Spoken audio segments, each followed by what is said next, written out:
All right, everybody, I am back with a brand new DC update. I wanted to be in my studio, but I had physical therapy today, and I just got back, and I physically just cannot get into my studio right now. But I wanted to get this video up. We've got a couple of big things to talk about today because Warner Brothers announced their earnings for 2024, and we got our first look at Green Lantern today. And I'm going to talk about my feelings on all this and just my feelings on Warner Brothers in general. Guys, I got to be honest, nothing looks exciting. Everything looks very blah. They're not doing anything to get people excited. And they have the best superheroes on the planet, the IP, and they just continue to squander the power of those characters. And I just don't understand what they're doing. But let's dig into what I have grabbed since my video yesterday. First bit of news does have to do with lanterns. James Gunn says Lanterns wasn't inspired by any specific Green Lantern comics. It's more like Tom King is doing a version of the Lanterns in the same way he did Supergirl, in the same way he did Mr. Miracle, or in the same way he did my favorite, Strange Adventures.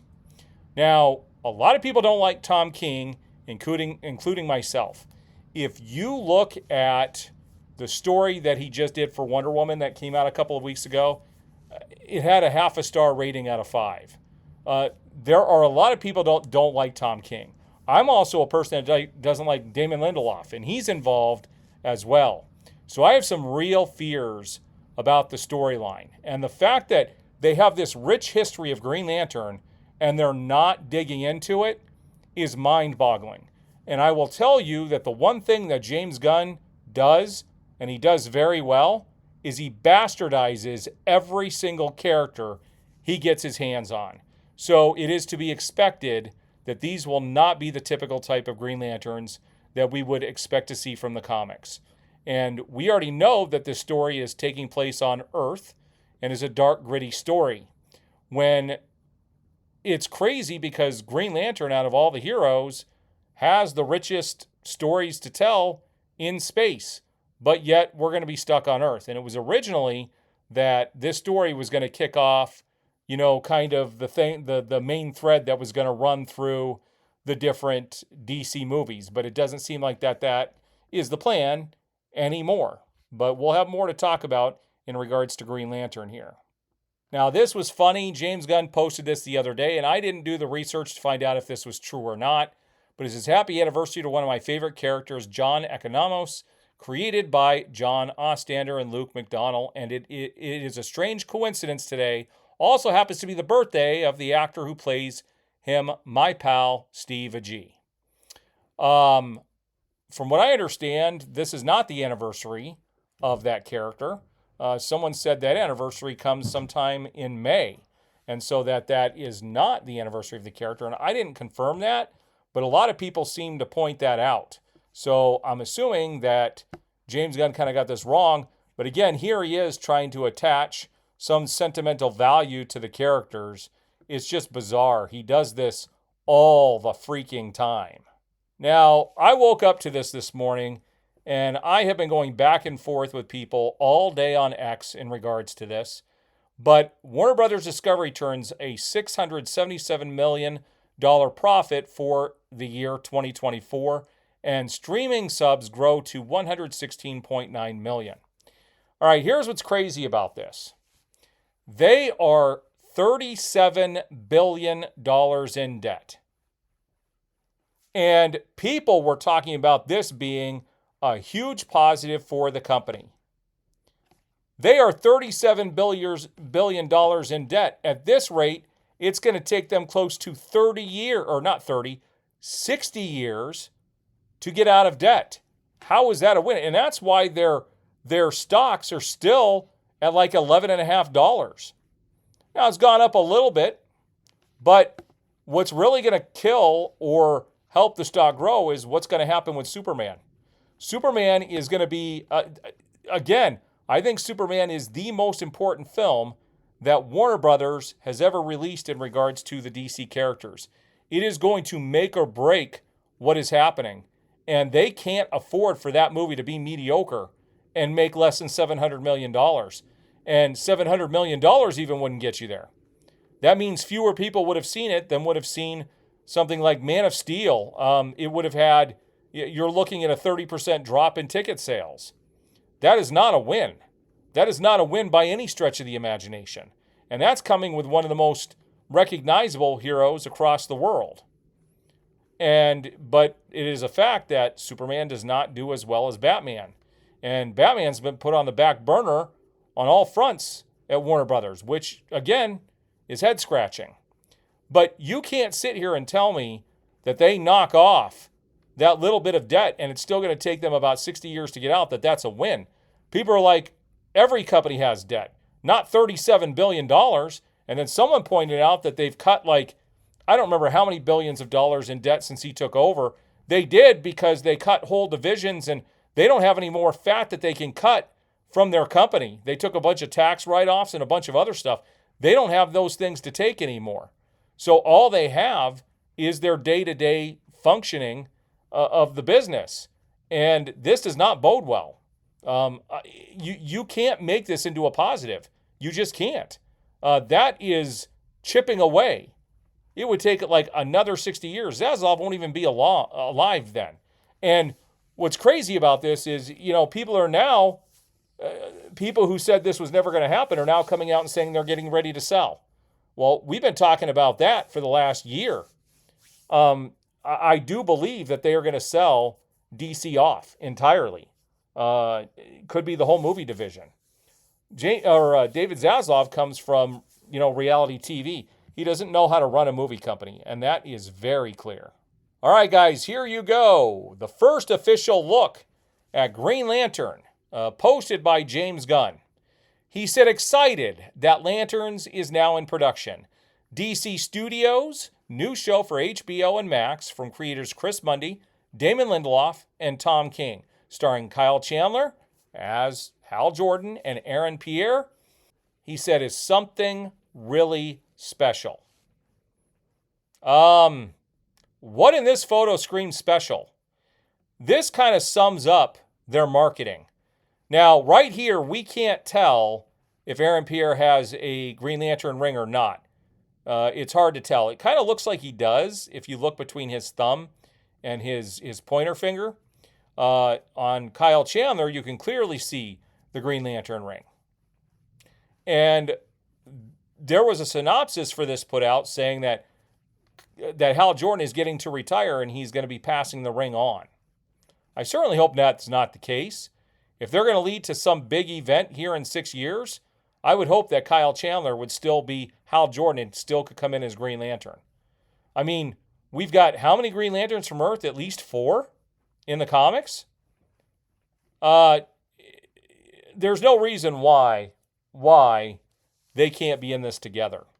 He doesn't have to pass the torch on, but I have a feeling they're going to kill him off. I really do. And again, Tom King, not the guy you want writing this stuff. So here they talk about Green Lantern, and this is from Vanity Fair.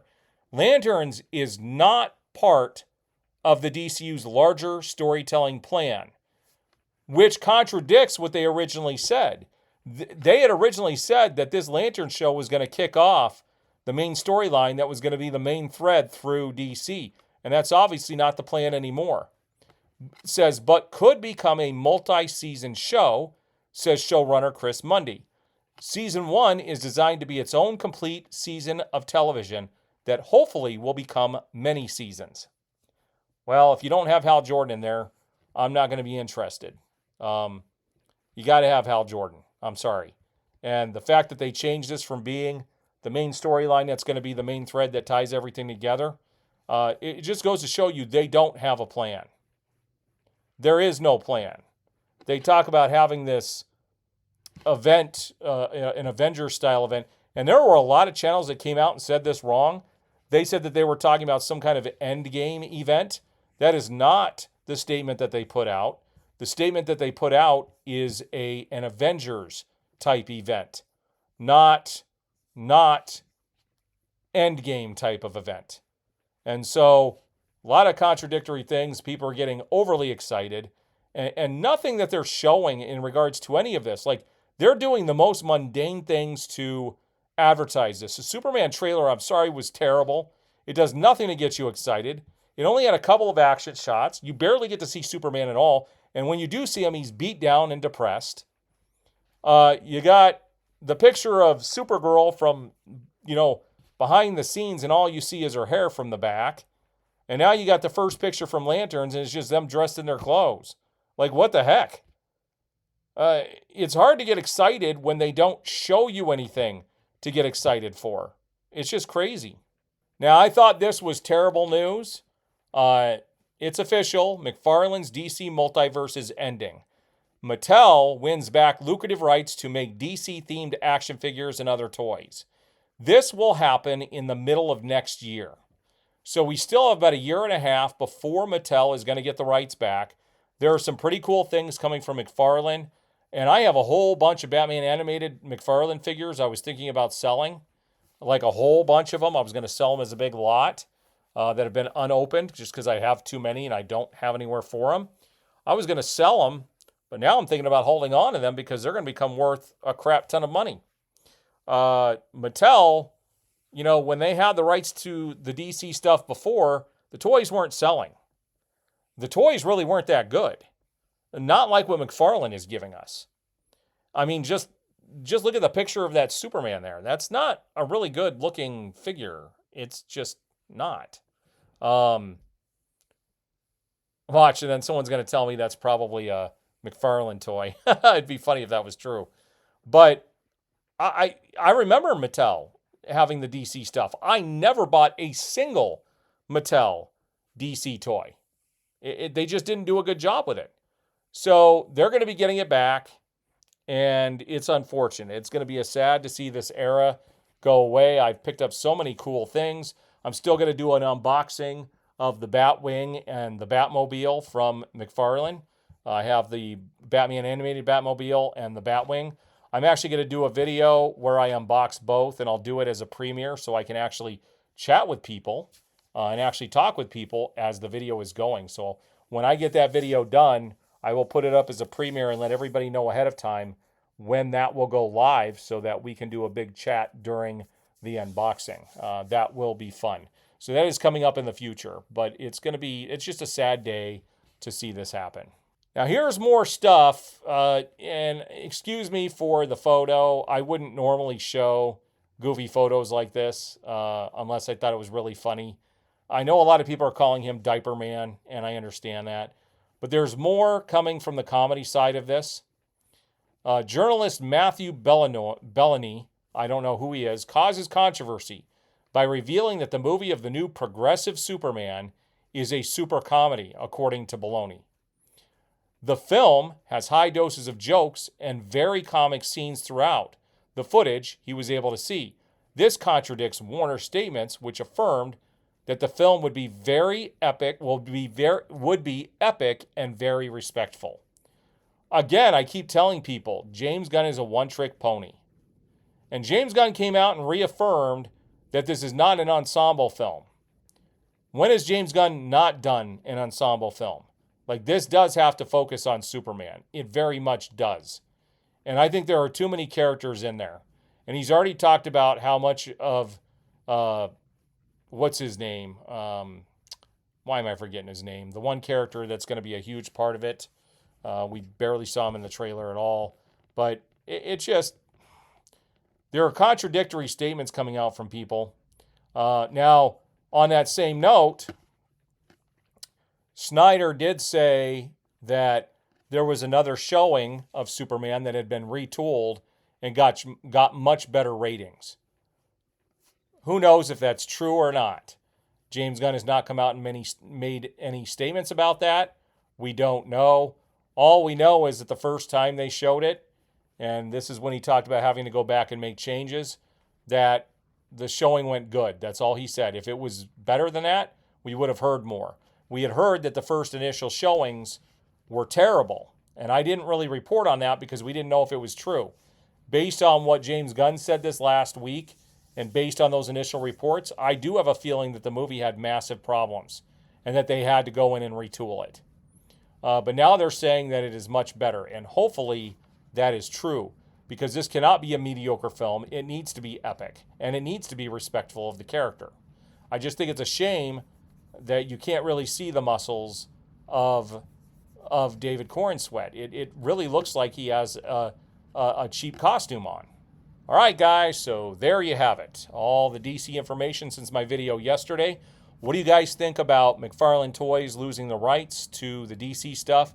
What do you think about Warner Brothers' debt? And what do you think about the first look at Green Lantern? I would love to see your comments down below. And if you haven't already, like the video, subscribe, and hit that notification bell, and you will be notified as I have new videos go up.